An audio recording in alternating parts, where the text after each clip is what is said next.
इस वीडियो में हम जानेंगे कि योग हमारे एंडोक्राइन सिस्टम पर कैसे काम करता है। सबसे पहले हमें एंडोक्राइन सिस्टम के बारे में ही समझना होगा।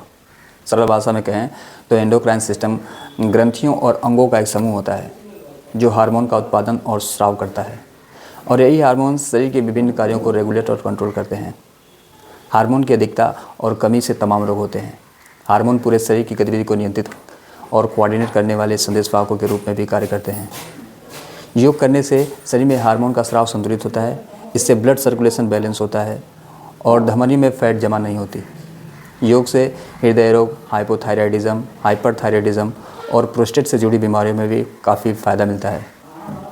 योग के कुछ आसन शरीर की अलग अलग ग्रंथियों को प्रभावित करते हैं, जैसे कि आसनों में हुआ सर्वांगासन, मत्स्यासन, जालंधर बंद और उज्जाई प्राणायाम थायराइड ग्रंथि को स्टिमुलेट करते हैं, और ये सारे आसन, प्राणायाम और बंद थायराइड ग्रंथि के लिए सबसे प्रभावी माने जाते हैं। कुछ आसन ऐसे हैं जो एड्रिनल ग्रंथि को प्रभावित करते हैं, जैसे कि सेतुबंधासन, वीरासन, भूमि नमन आसन, और इन आसनों से प्रोस्टेट ग्रंथि को मजबूती मिलती है।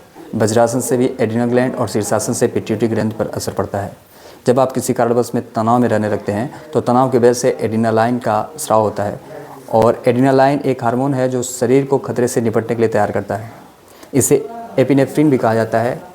यह हृदय गति बीपी को बढ़ाता है, जो कि स्वास्थ्य पर बुरा असर डालते हैं। तनाव के लिए कार्टिसोल जैसे हार्मोन भी जिम्मेदार होते हैं। तनाव को कम करने के लिए ध्यान का अभ्यास करना लाभकारी होता है। हमारे शरीर में बहुत से रसायन पैदा होते हैं, किंतु बीमारी में उनका निकलना बंद हो जाता है, जैसे कि पेनक्रियास से इंसुलिन की मात्रा कम होने से रक्त में ग्लूकोज की मात्रा बढ़ जाती है और इससे मधुमेह हो सकता है। अब शरीर में इंसुलिन का उत्पादन बढ़ाने के लिए पश्चिमोत्तानासन, मंडूकासन, अर्धमत्स्येंद्रासन करने से ज़बरदस्त लाभ मिलता है। यदि किसी को दमा हो तो उसे प्रतिदिन 10 से 15 मिनट शशांक आसन करा के देखिए। इस आसन से बहुत लाभ मिलता है। आगे आने वाले वीडियो में हम विभिन्न रोगों में योग कितना प्रभावी है इस विषय पर चर्चा करेंगे। यह वसंत ऋतु चल रहा है, और यदि आप योग नहीं करते हैं, योग आरंभ करना चाहते हैं, तो इससे बढ़िया समय और कोई नहीं हो सकता। विभिन्न योगिक ग्रंथों में योग की विधि, स्थान, समय की चर्चा की गई है। उनमें से एक ग्रंथ है गैरण्ड संहिता, जिसमें महर्षि गैरण्ड ने योगारंभ के विषय में बताया है। महर्षि कहते हैं, वसंत शरदि प्रोक्तम योगारंभम समाचरेत तदा योगी भवेत् सिद्धो रोगान मुक्तो भवेत् ध्रुवम। अर्थात बसंत और शरद ऋतु में योगाभ्यास शुरू करने से योग साधक निश्चित ही सिद्धि को प्राप्त करते हैं और रोगों से मुक्त रहते हैं। तो देर किस बात की है, थोड़ा समय अपने लिए निकालिए, योग से जुड़िए और जीवन का आनंद लीजिए। वीडियो देखने के लिए बहुत धन्यवाद।